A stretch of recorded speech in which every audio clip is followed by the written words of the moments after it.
नमस्कार दोस्तों, जय श्री कृष्णा, राधे राधे दोस्तों। तो चलिए आज आप लोग सुनिए बहुत ही मनमोहक बेटा विवाह गीत। तो जैसन भी लगी तो आप लोग लाइक शेयर सब्सक्राइब जरूर करिए, कमेंट में बताइए कैसन लागल। तो चलिए सुनिए। लाली पलंगिया सतरंगी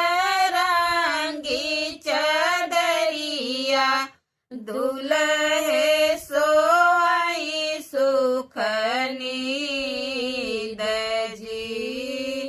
लाली पलंगिया सतरंगी चदरिया दुल्हे सोई सुखनी दजी। दुल्हे जे सो दुल्हन बनिया डोलावे मोतिया बरन ढूरे आस जी। दुल्हे जे सोवे दुल्हन बनिया डोलावे मोतिया बरन ढूरे आस जी। किया मोरी रनिया हो नैहर सुधियावे किया हो कलवना के जूनी जी। किया मोरी रनिया हो नैहर सुधियावे किया हो कलवना के जूनी जी। नहीं मोरे स्वामी हो नैहर सुधियावे नाही कलवना के जूनी जी। नहीं मोरे स्वामी हो नैहर सुधियावे नाही कलवना के जूनी जी। तोहरीन माई स्वामी भैया गरिया में बहिनी बोलाई बिरही बोल जी।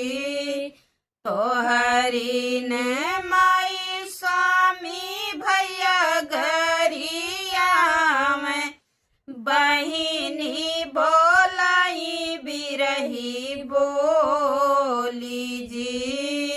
लहुरा देवर स्वामी घर से निकारई ओही कारण ढूरे लाया सूजी।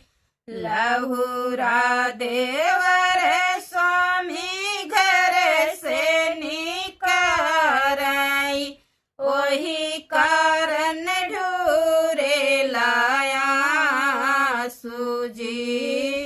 माई के मोरी धाना घर से निकरबई बहिनी के भेजब ससुरार जी। माई के मोरी धाना घर से निकरबई बहिनी के भेजब ससुरार जी। लहुरा भया के अलग कई देब दोनों जनी रहबया अकेल जी। लहुरा भयवा के अलग कई देब दोनों जनी रहबया अकेल जी। एतनी बचन जब सुनी है दुल्हनी दे दुल्हे से बोली मुस्काई जी। एतनी बचन जब सुनी है दुल्हनी दे दुल्हे से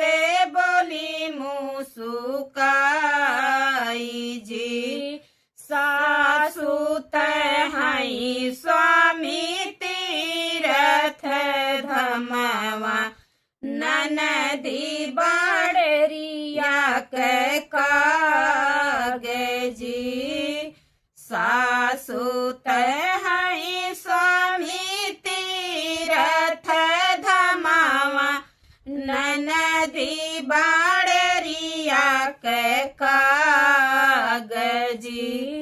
लहुरा देवरा स्वामी हवे दाहिन बहिया बुझिली है अकिल तोहार जी लहुरा देवरा स्वामी हवे दाहिन बहिया बुझिली है अकिल तोहार जी लाली पालंगिया सतरंगी चदरिया दुल्हे सोवाई सुख नींद जी